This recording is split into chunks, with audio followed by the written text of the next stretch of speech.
บายดีทุกคนตอนนี้ซันเขามาหอดบ้านเลยเด้อเนาะ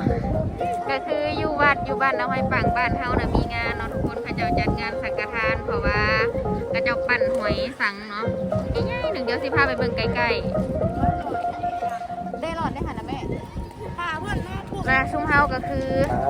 นี่เด็กๆก็ขอเอาแล้วเฮาน่าถามอันเฮ็ดโครงทานเนาะทุกคนโครงทานเฮาก็คือเฮาเฮ็ดน้ำอ้อยมาเด้อนี่จ้าน้ำอ้อยพี่น้องประมาณจะอีแม่นับจะขวดเนาะแต่ว่าซื้อของเราหัน1,500 บาทพี่น้องนี่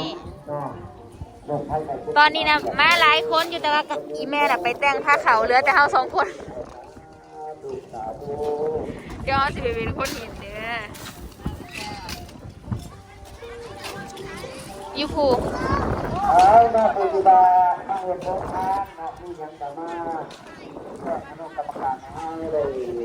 น้ำอ้อยหวานๆเย็นๆจ้าปลาโถครูจ้าแค่เราได้เอาลูกแค่เราได้เอาเดี๋ยวนั่นเหรอวะเฮ้ยโอ้เป็นตาหักกระโดดถึกใจเด็กๆโอ้ยบ่ได้พากันไปห้องทำห้องเฮียนสิโอ้น่าในครูสิในครูพานักเรียนมาหล่อวัดบ่ปาดครูถึกใจเด็กๆเนาะมาแล้วจ้ามาแล้วน้องปาดโอ้ยลอยกินอิ่มเป็นจักโค้งแล้วของเขาเนี่ยก็คือน้ำอ้อยป้าโ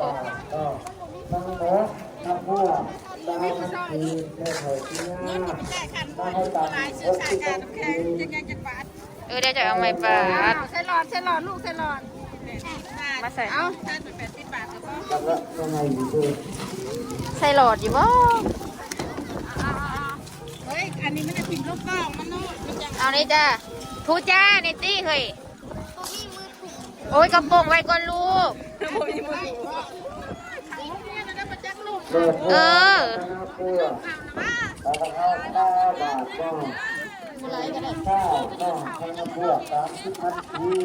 ยังก็ในคู่ก็ยืนเผากับคนพบ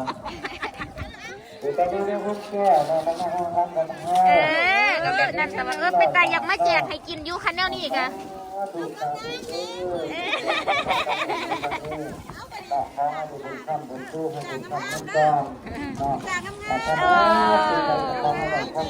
งามแล้วสะเนาะ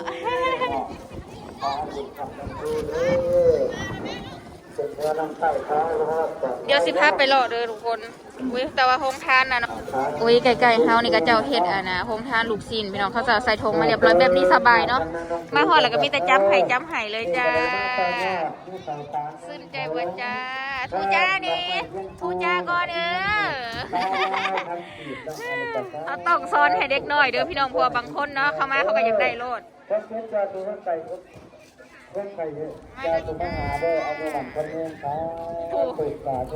น้ำอ้อยเด้อจ้าหวานเย็นแม่ทัดน้าน้องถือเนาะสาธุคอยส่งพรฝากเด้อสาธุมาแล้วว้าย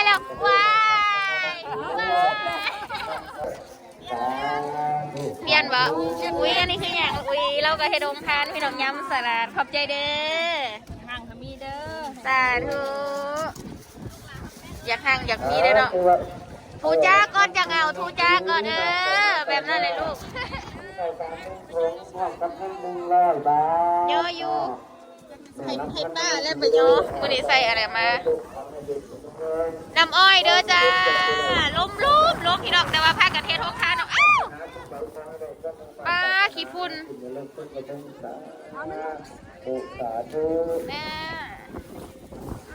นี่ผ่านช่วงตั้งแต่เนาะทั้งบ้านทั้งที่เนาะอันนี้ก็จำนวนเงินอยู่300 บาทประมาณที่งานแอดตั้งแต่เอาไปเลยจ้าทั้งที่200 บาทเนาะโฆษณาเท่าลำ เนาะนางหมูพิน เดี๋ยวอีเมลเราสิเอาไป 200 บาท ถวายองค์พระหรือว่าย่าครูเนาะ อย่างนี้ แล้วก็ผู้เฒ่าที่นั่งทั้งผุนพี่น้อง ทั้งกันนะบาท100 บาทเนาะตัวต่อมาที่ทางพวก เดี๋ยวเขาสิมา จำนวนเงินอยู่20,000เนาะตัวต่อมานั่ง เขาสิมาเอาขนม นั่งพิษ ให้ซองแน่จ้าโอ้ย พิษหรือพิษ อันนี้ นั่ เขา ง ว พิ กั ษ บ เนาะทั้งน้ำพวก100 บาท เอาซองอันนี้ทุกคน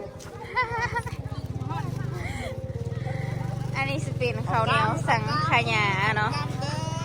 มีหลาย แต่ว่าพูดที่น้องผู้ซ้อนบ่ได้ไปเลาะแบบเรานี่ก็สบายเนาะเราขี่รถไปเลาะรถ นี่มาให้ซิมของเบาเลยนี่ทุกคน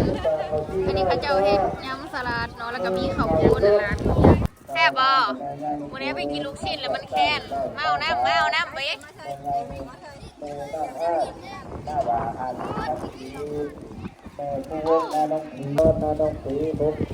คนผมบ่เห็นเขารถซาเล้งพี่น้องอันนี้ยังมีแต่คนบ้านเจ้าของเนาะ มีแต่คนในบ้านเขาเองนะโคงทานนี่นะพี่น้อง แม่ได้ให้อีโบเทาได้ไป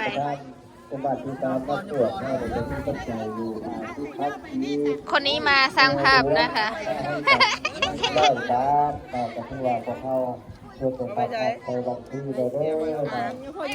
เอาบอสเย็นให้เย็นให้เพื่อนเจ๊โอ้ยเอาซิมรีวิวดูเป็นอะไรเอากินดีกว่าโอเคไปนี้ซะ ก็ไม่ได้ทานคือไปเรื่อยๆเนาะแกสะทานมาอีกแล้วพี่น้องเอ้ยเนาะ คงทานอ้อมวัดเด้พี่น้องเนาะ ทั้งน้าหอยตัง100ค่าบาทเนาะแม่เถาล้วนเนาะทั้งน้าพันค่าพันกีบ มาเด้อจ้า 100ค่าบาท กินน้ำอ้อยหวานๆเด้อเอาไปเลยแม่ พันกีบเนาะ อยู่แต่งเพลงอยู่เมือง เราอยู่ทำนั้นเราจะกินได้ มาเลยจ้ามาทางพี่เด้อเย็นเลยสิใส่หลอดให้เด้อ ก็บรรดาคนไทยในทุกประกาศเนาะ แจกฟรีจ้าโดย ของทุกคนทุกการมาทำบุญในครั้งนี้ก็ทางนี้มีอายุกำเนิดทุกขังพลังบัดนี้เป็นองค์พ่อลงไปให้ลูกให้หลานต่อไปเด้อท่านเอ๋ยว่าไง แค่นี้เออ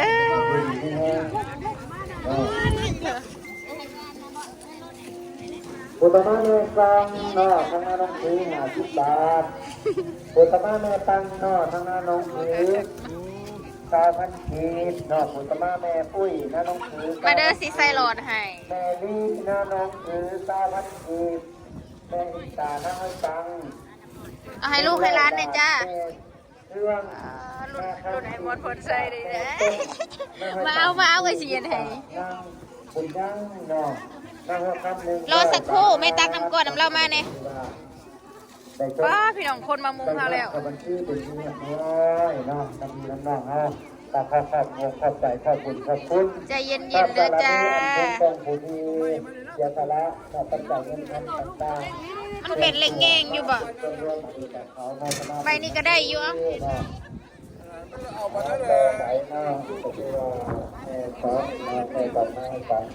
ตักสองคนก็ยังบ่ไหวบ่ ประกอบตัวนั่งกินทานนั่งนับก็คือว่าขายดี ขายดีดีเนาะกันเอามาแลกกัน เอามาแลกกัน เป็นยังมันเบิดบ่เบิดแล้วเอามาแลกเจ้าเลาะไม้เท่านั้นเอามาฝากเขาในทางนี้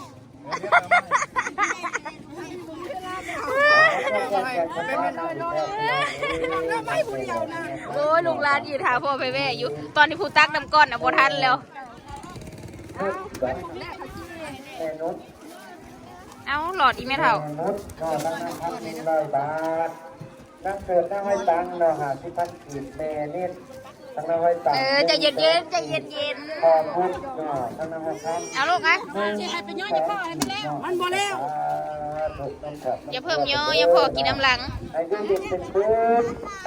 คือได้ใช้มานปรารถนาสิ่งใดขอให้ได้เพื่อนมีหน้าปรารถนาเด้อขั้นแต่น้องรักของจะได้เงิน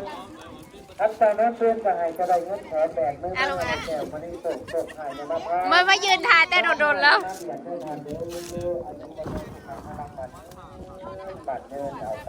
จะเราจังทัวร์น้ำก่อนสิเบิร์ดแล้วบ่ ยิ้วน้ำเลยล่ะ โดยสาธุ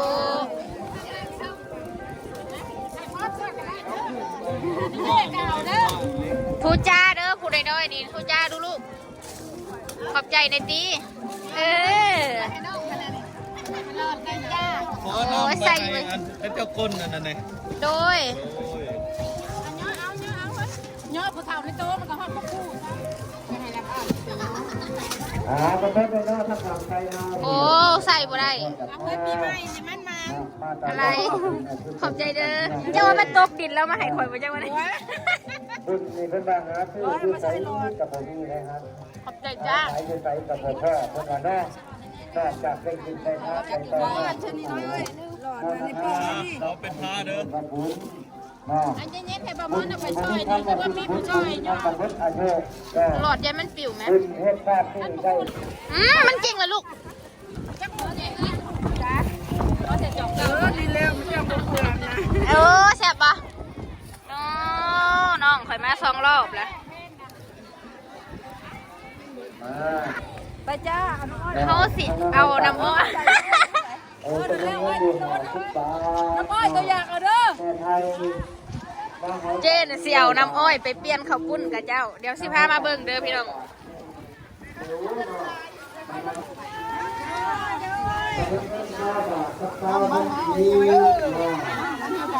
ฝากคน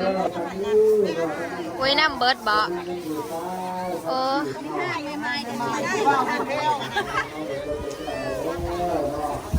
เราเห็ดแบบใส่ทงให้เมื่อกินอยู่เฮือนบ่ เอาแบบสบายแล้วนะ บอนอื่นนะเขาย่านห่อเนาะบอนนี้เขาห่อให้โลดเด้อพี่น้องห่อ ได้พ่อก็กินได้สาวก็กินดีเลย วัดโหพุ่นลูกเธอนั่นนั่น นั่นเราบ่เห็นฮอดลูกฮอดเต้าลูกกระเทียมลูกคน สรุปจากลูกไผ่ฮะลูกไผ่อ่ะ พี่แม่อยู่พี่ ลูกไปกันแท้ไป เรากระปุ้นแซ่บหมอบักใหญ่ๆพี่น้องเบิดแบบ ช่องถง บาดเหยื่อแบบบริการเองพี่น้องคล้ายๆบุฟเฟ่ต์เนาะก็ว่าได้ เพราะว่าเราห่อใส่ถุงให้เมื่อกินอยู่เงินอุ้ยธนาคารเจ้าตับมาคุ้มบ่เจ๊ ตับมาคุณเนาะ อุ้ยคนบักหลายหนึ่งพี่จนบ่เห็นกันจะเข้าไอ้ทงทานอย่างนี้บ่เรียกผ้าเข่าบ่คนหลายเนาะ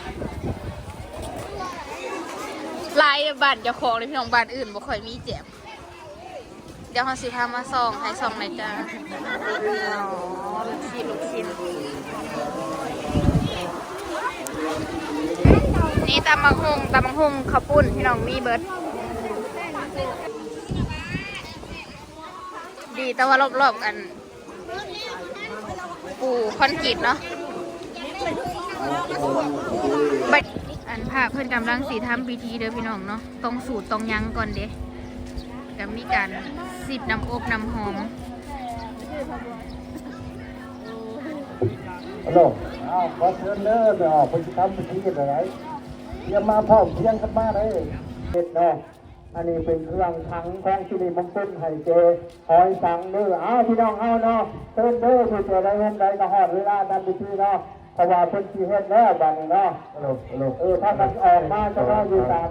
มุ่งไปกระไดเนาะ1 2 3 4ลบ ไทยแล้วก็ผัก ปัสสะอิติโชปะกวาอะระหังสัมมาสัมพุทโธวิตาสังฆสัมปันโนสุขโต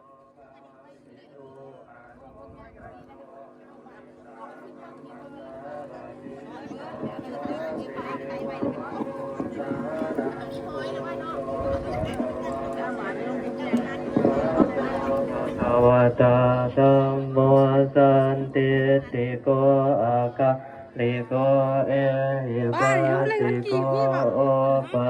ติตังจัตตาลิปุริสายุคานิยตาปุริสาภูคาราเอสาปะกาวะโตอาหุนายโยปาหุนายโยตากิเนยโยอันจาริกาลานิโยอนุตตรังปุญญาเกตังสาติ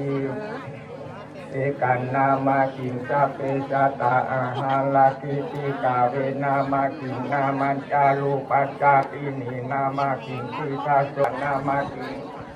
อาริโยอาตังนิโกมาโกนาวานามากินนาวาสัตตาวาสัตตานามากินกาจาอันเตหิกัมมันนากะโตอะระหะติอุจจาติติ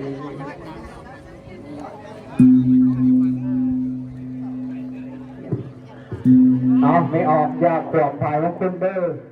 ใส่ตามเพื่อนนอกไปอยู่ข้างนอกกับไปข้างนอกอยู่ข้างในดังมาข้างในครับที่ว่าแล้วก็ไปตามป้องคุณพาไปแล้วเนาะโตปะกาวะอะระหังสัมมาสัมพุทธัสสะ หลายขุมแต่ว่าได้ไว้เนาะได้อยู่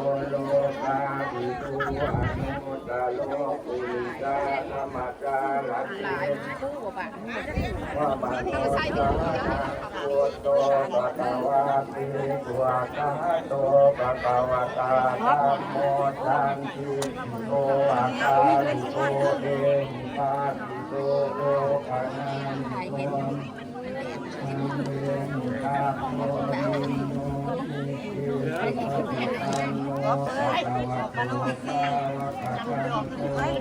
บ่อยนี่เขาช่องเปลี่ยนให้เนาะ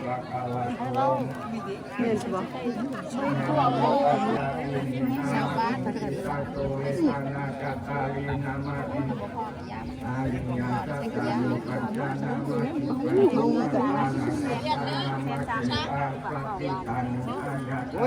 ็ไปเลยเด็กเปลี่ยนเลยชอบอะไรยังงงเขา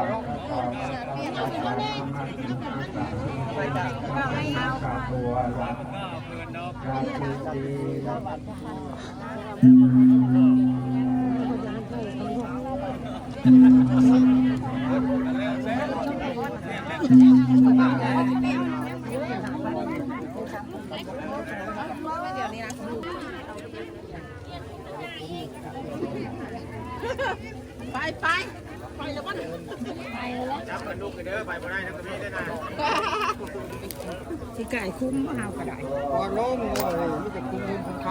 ำไปหัวร้านกันในบุญร้าย น้อยก็ได้สักวันนึงพอเขา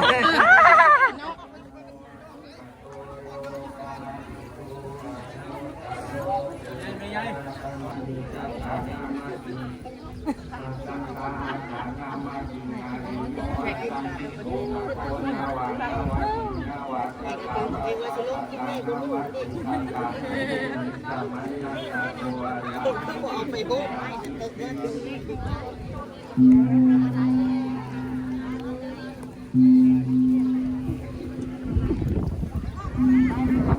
น้อยตัวกระบาดนี่ล่ะเอาไปยังหมดผู้น้อยใหญ่กูงู12อันพอแล้วป้านุกมาพอแล้วตาโกมิโยนิตุปะฏิปันโนภะคะวะโตสาวกสังโฆสุปฏิปันโนภะคะวะโตเอากระดาษมาแต่ โอญาญาปฏิปันโนภะคะวะโตสาวกสังโฆสามีติปฏิปันโนภะคะวะโตสังโฆญาติยังกัตตาลิปุริยะ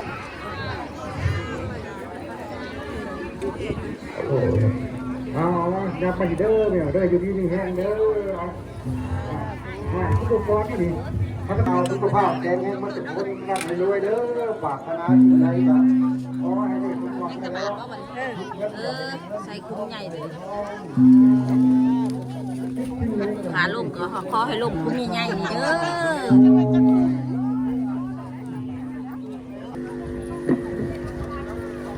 อยู่ดีมีแห้งได้ไหมสรุปแล้วน้ำอ้อยเฮาก็คือเบิร์ดแล้วจ้าเมื่อแล้วสบายดีสอนสิเมื่อก่อนเขาป้า